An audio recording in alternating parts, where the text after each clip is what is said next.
Bonjour à tous et bienvenue dans cette nouvelle émission donc du Weekly Market Fundamental Analysis. Ici François Ablé et qui est content de vous retrouver à travers donc cette rubrique qui est maintenant, je crois, sa troisième fois, mais qui découle en fait du Weekly Market Analysis que vous avez l'habitude de suivre, qui était à sa, qui est à sa 16e, son 16e numéro. Donc ça a été scindé en deux, donc pour ne pas rendre les émissions un peu trop longues à suivre. On a donc scindé l'émission en deux parties. Donc, une partie technique que je présente maintenant sous le format, un format anglais, en fait, pour les traders anglophones qui nous suivent. Et puis, la partie fondamentale, je la présente en français pour, bien sûr, les auditeurs et les traders, en fait, particuliers. C'est surtout pour eux que je fais ça pour en fait les amener à comprendre le marché, à interagir avec les informations que je vais leur présenter, qui leur serviront sans doute à pouvoir profiter sur le marché financier. Voilà. Alors, donc, je suis très content de vous retrouver. Bonne fête de travail à tous ceux qui nous suivent. Aujourd'hui, c'est le 1er mai. Et puis, ben voilà, le travail, comme on le dit, le travail, c'est la santé. Bon, en fait, je déconne. Je sais que c'est pas souvent le cas, mais bon, bonne fête de travail à tous ceux qui sont en congé. Et puis, on va commencer donc cette émission. Voilà. Alors, au niveau de l'avertissement lié au risque, vous savez que le trading est une activité euh,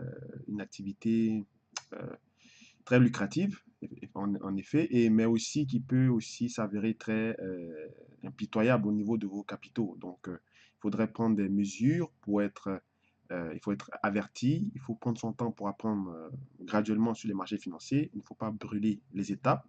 Et puis aussi, il ne faut pas utiliser l'effet de levier à tout bout de champ, d'accord? L'effet de levier est une technique, certes, pour décupler les capitaux, même au vu du type de produit pour lequel nous transigeons, c'est-à-dire les produits dérivés. Il y a des moments pour utiliser le levier et il y a des moments où il ne faut pas utiliser. Donc, c'est très important de connaître ces périodes, ces phases de marché où on peut utiliser du levier.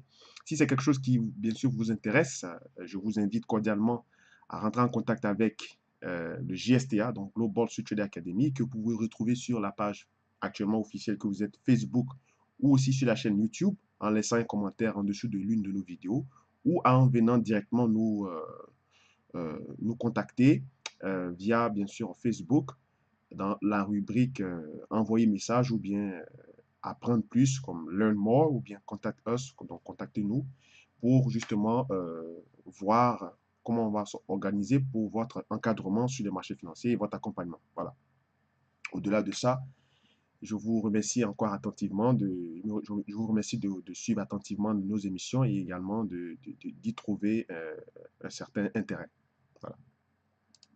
Alors, Weekly Market Fundamental Analysis, comme j'ai dit, euh, troisième rubrique du 1er mai, qui va à partir d'aujourd'hui jusqu'au 5 mai. Alors, aujourd'hui, je vais d'abord réduire ma caméra, voilà, parce que ça cache un peu, voilà. Alors, aujourd'hui, au niveau du sentiment du marché et tout ce qui est en fait une nouvelle importante, avant ça, c'est une semaine assez cruciale parce que on a bien sûr la Fed qui va bien sûr on a la Fed cette semaine, d'accord? On a également le NFP, qui sont les chiffres en fait du chômage qui vont être publiés. On a eu hier également euh, le PCE, donc le Personal Consumer Expenditure, donc ce sont en fait les dépenses des ménages, les dépenses liées en fait à la consommation domestique. On aura aussi le PIB au Canada, d'accord? On aura également le PIB dans la zone Europe, je crois, de mercredi, donc demain, avec également la révision de leur PIB également, le Gross Domestic Product, donc le GDP en Europe. Et puis aussi, on aura également les enquêtes ISM, les enquêtes manufacturières. Alors, ce qu'il faut retenir là-dedans, c'est que, comme j'avais déjà dit auparavant dans les anciennes émissions, les États-Unis se portent relativement bien, d'accord? Parce que au niveau de leurs chiffres macroéconomiques qui sont publiés, ce sont des chiffres qui sont assez, pas des chiffres pas des chiffres très très bons, mais c'est des chiffres qui sont bons dans l'ensemble, hein, dans une économie actuellement qui est un peu, qui baigne sous un certain spectre, de certaines menaces, tant commerciales que politiques que géopolitiques. Ils réussissent quand même à sortir leur épingle du jeu. On a vu le taux de croissance qui a été publié pour le premier trimestre en question, qui était relativement très bon, d'accord? En général, il tourne autour de voilà, 2,3, 2,5, 2,6. Donc, relativement, c'était très bon. Et puis également au niveau de leur inflation sous-jacente, d'accord? Donc là, actuellement, la question, avec la remontée des taux aux États-Unis, donc les taux US, il y a ce sentiment de spéculation comme quoi la Fed risque d'augmenter les taux d'intérêt au-delà de 3, c'est-à-dire 4 fois. La probabilité se renforce, d'accord? Donc quand c'est comme ça donne un peu un élan très haussier pour le dollar. Donc le dollar se renforce. Et bien sûr, ça met la pression à court terme et à moyen terme sur toutes les paires qui sont dénommées, qui ont une qui sont arrimées au dollar, notamment tout ce qui est Forex, donc AUD, USD, euro-dollar, GBP, USD, et puis également aussi au niveau de l'or, d'accord? L'or qui est sous pression baissière, d'accord? Parce que l'euro, en fait, est, disons, à 50%, c'est le contraire du dollar. Donc, quand le dollar se renforce, l'euro, lui, il se rétracte et vice-versa.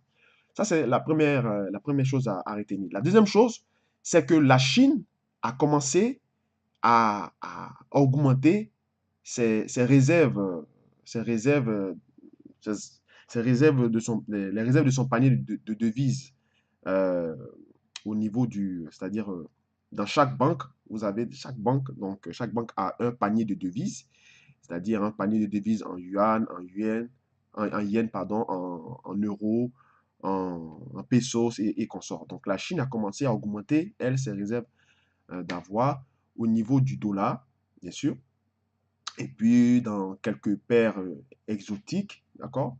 Donc, en fait, cet élan-là, en fait, montre à quel point que le dollar actuellement est recherché par le marché. D'accord? Donc, même quand les Chinois commencent à augmenter leurs réserves, ça veut dire que le dollar est, est recherché. Puisque ce sont eux qui détiennent la plus grosse, ils détiennent la plus grosse part en dette, libellée en dette, d'accord, des États-Unis. C'est le plus gros bailleur de fonds sur la dette américaine. Donc, si le dollar augmente, eux, ils sont en fait, ils se sentent, ils sont contents parce que ce sont eux qui, euh, ce sont eux qui ont prêté de l'argent. C'est pas eux qui ont emprunté, d'accord? Donc, ils ont intérêt à ce que les taux d'intérêt montent. Et si les taux d'intérêt montent, ça veut dire que eux, ils vont être encore plus agressifs sur le plan commercial en dévaluant le yuan. Et ça, le président américain, le président Donald Trump, n'aime pas ce genre de pratique-là. Mais c'est ce qui se passe depuis un certain moment, d'où on a eu bien sûr ce challenge commercial. Voilà. Donc c'est un peu ça le contexte actuellement, tant au niveau macroéconomique qu'au niveau commercial. Alors donc en Europe, après le ton neutre baissier de Mario Draghi, la BCE s'apprête à ajuster s'ajuster sur les perspectives inflationnistes à venir. Donc après donc le ton qu'on a eu bien sûr de Mario Draghi le jeudi passé, qui a plutôt disons évoqué les raisons plutôt économiques que plutôt inflationnistes concernant la BCE avec son programme de rachat d'actifs, donc le QQE ou le QE. Le QQE, c'est pour les Japonais. Il a bien sûr dit quelque chose qu'on a l'habitude souvent d'entendre en disant que le but de la réserve de la Banque centrale européenne, donc le but de la zone de l'espace économique européen, c'est de s'assurer que l'inflation ou les attentes inflationnistes vont en même temps ou augmentent au même rythme que la croissance économique dans la zone monétaire, d'accord? Sauf que actuellement, les niveaux des indicateurs macroéconomiques au niveau de l'inflation en Europe sont plus ou moins, on va dire, plus ou moins stables, d'accord?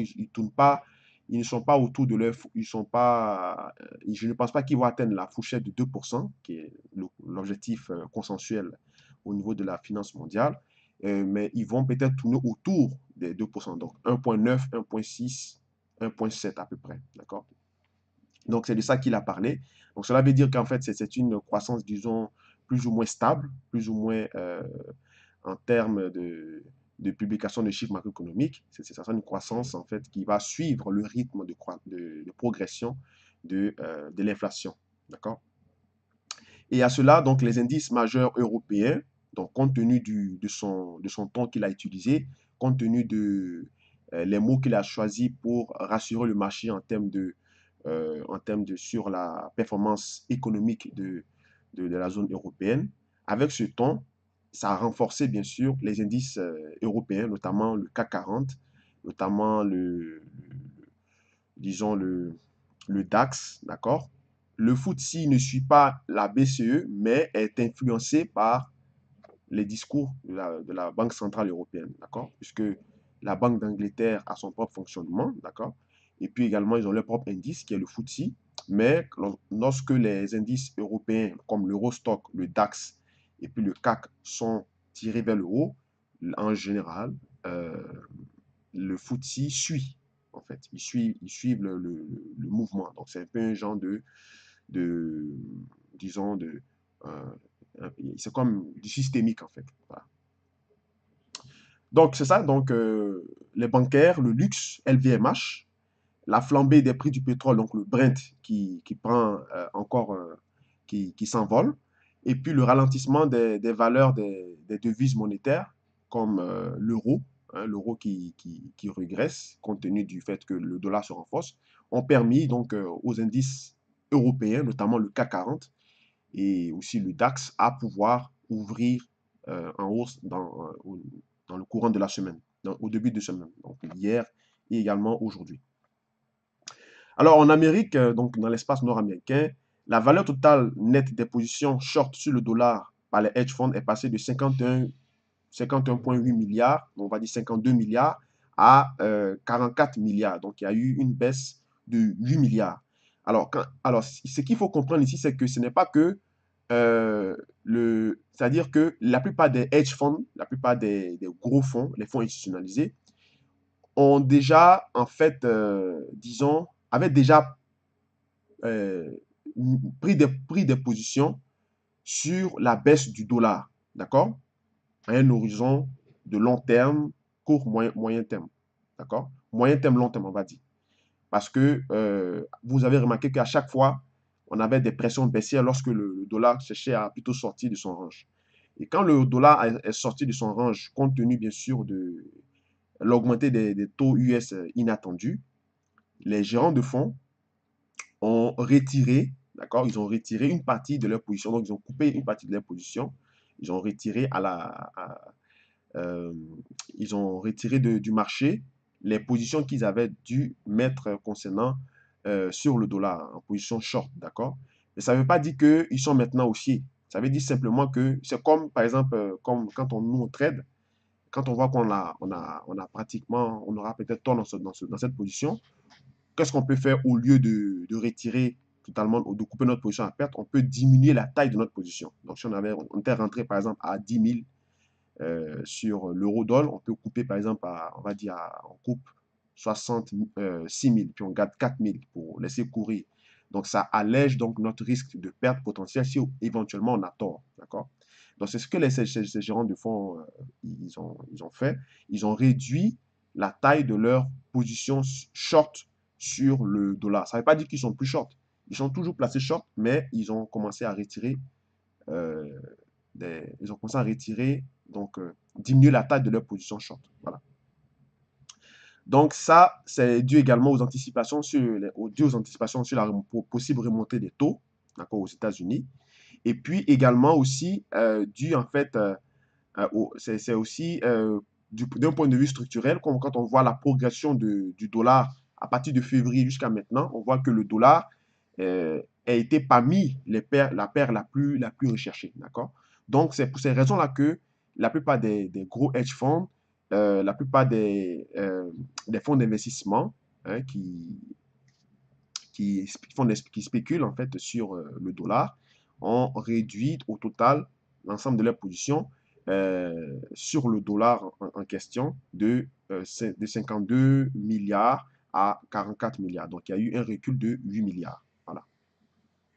L'Asie-Pacifique, donc au niveau du Japon, donc le Japon de sa politique, de sa part, de son attitude ultra accommodante, s'est senti rassuré par les propos de Mario Draghi, bien sûr, hein, le jeudi passé, au point que le responsable de la Banque du Japon, Haruko Kuroda, voilà, il a décidé en fait de mettre en place une équipe, d'accord, au cours d'une déclaration, en mentionnant que les attentes inflationnistes, cette fois-ci du Japon, ne seront plus de 2%, mais plutôt de 1,8%. Alors, pourquoi il a fait ça? C'est parce que en général, quand on arrive presque sur des échéanciers, hein, de pouvoir mettre en place ou de pouvoir démontrer les attentes inflationnistes réelles de la Banque du Japon, la plupart du marché s'attend à ce que le Japon n'atteigne pas justement 2%. Donc, il y a des pressions baissières déjà qui s'organisent sur la monnaie japonaise parce que tout le marché a déjà anticipé que le Japon ne va pas atteindre sa cible compte tenu de sa politique accommodante. Donc, pour relever donc cette pression anticipative, il décide donc de réduire ses attentes inflationnistes, de sorte que s'ils atteignent ça, il n'y aura pas de surprise, ou s'ils le dépassent pour atteindre la cible qui était déjà fixée par le marché de 2%, on aura bien sûr une progression du yen. Donc c'est une façon en fait de tromper un peu le marché, d'accord? Et ça fonctionne, d'accord? Parce que la plupart des gens, des traders, en fait, professionnels ou bien institutionnels, se disent que le Japon ne va pas dépasser 1,5% ou ne dépassera pas, par exemple, 1,4%. Donc, si vous fixez votre cible à 1,4% et que vous atteignez le 1,5 ou bien 1,6, c'est comme si vous avez dépassé vos objectifs, mais en quelque sorte, vous n'avez pas atteint l'objectif mondial des 2%. Donc, il a bien sûr réduit cette attente inflationniste à 1,8% pour 2018. Voilà. Et puis pour finir, donc au niveau des marchés émergents, les marchés majeurs asiatiques début de la semaine, donc hier, en fanfare, avec l'apaisement géopolitique du côté de la Corée du Nord et de la Corée du Sud, on a eu bien sûr cet accord, c'est pas cet accord, mais cette rencontre historique entre les deux leaders des différentes Corées, d'accord, qui étaient séparés, Corée du Nord, Corée du Sud. Donc ça va donc faciliter justement les échanges dans tout ce qui est programme de dénucléarisation, tout ce qui est en fait échange commercial, et puis aussi en termes de cohabitation pacifique. Donc ça va justement renforcer les indices majeurs asiatiques tels que le KOSPI, qui est l'indice majeur phare de la Corée du Sud, le Hang Seng 50, et puis tout ce qui est donc aussi, on va dire, indice majeur émergent, MSCI et puis MISEX aussi. Donc ça va donc permettre de pouvoir avoir du boost. Et si on a un apaisement, ça peut donc signifier un retour de l'appétit pour le risque, d'accord? Parce que actuellement, bien vrai que on a un certain appétit pour le risque, d'accord? Mais il y a toujours des craintes. Il faudrait vraiment que les tensions politiques se baissent, se diminuent un peu, parce que à tout bout de champ, on peut avoir des déclarations inattendues et cela peut troubler donc le marché financier. Voilà. Donc voilà pour la partie sentiment du marché. Donc pour récapituler, en Europe, on est plutôt d'un ton, on va dire un ton du point de vue fondamental, hein, nos sentiments sur les rachats d'actifs plus ou moins baissiers, donc ça continue. Donc ça soutient, le ton accommodant soutient les indices majeurs européens. En Amérique, on a bien sûr un ton, disons, actuellement fondamentalement bullish. Donc, on a quand même une légère pression sur les indices majeurs américains, d'accord? Puisqu'actuellement, on est en train de chercher à anticiper sur une possible hausse des taux d'intérêt de 4 fois au lieu de 3 en Amérique. Et puis au niveau pacifique, on a plutôt un sentiment haussier sur les indices, avec bien sûr l'apaisement politique qui est, disons, en cours. Voilà. Alors, pour finir cette émission, au niveau des récapitulatifs, au niveau du Forex, le Forex, en fait, actuellement, est très. Les paires qui sont recherchées, c'est le dollar canadien, le dollar canadien et le dollar américain. Le dollar américain, vous le savez, je viens de l'exposer. Le dollar canadien est aussi très recherché à cause, en fait, du statu quo qu'on a actuellement sur le NAFTA, à cause aussi également de l'exemption des tarifs douaniers aussi qu'elle a bénéficié. Aussi, on a également un PIB qui est attendu à la hausse, qui va être publié, je crois, jeudi ou mercredi. Et puis, ensemble de tout ça, on a bien sûr le Premier ministre israélien, je crois, qui s'appelle Benjamin Netanyahou, qui avait fait une déclaration hier sur l'Iran. Donc, ça a boosté le prix du pétrole, ok? Ça a boosté le prix du pétrole mondial, puisque en général, quand il y a des tensions géopolitiques, le pétrole souvent réagit à la hausse pour l'instant. Donc ça booste en fait les entreprises canadiennes qui dépendent, qui sont extrêmement friandes du pétrole. Donc voilà pourquoi le dollar canadien est actuellement à le vent en poupe, d'accord? Donc ce sont les paires qui sont les plus recherchées sont le dollar canadien et également le dollar américain. Le yen, de par sa politique ultra accommodante actuellement, et puis l'euro à cause bien sûr du ton de la BCE avec également disons, les CCP qui ont été mis sur la table par Benoît Curé sont plus ou moins délaissés, distribués par le marché.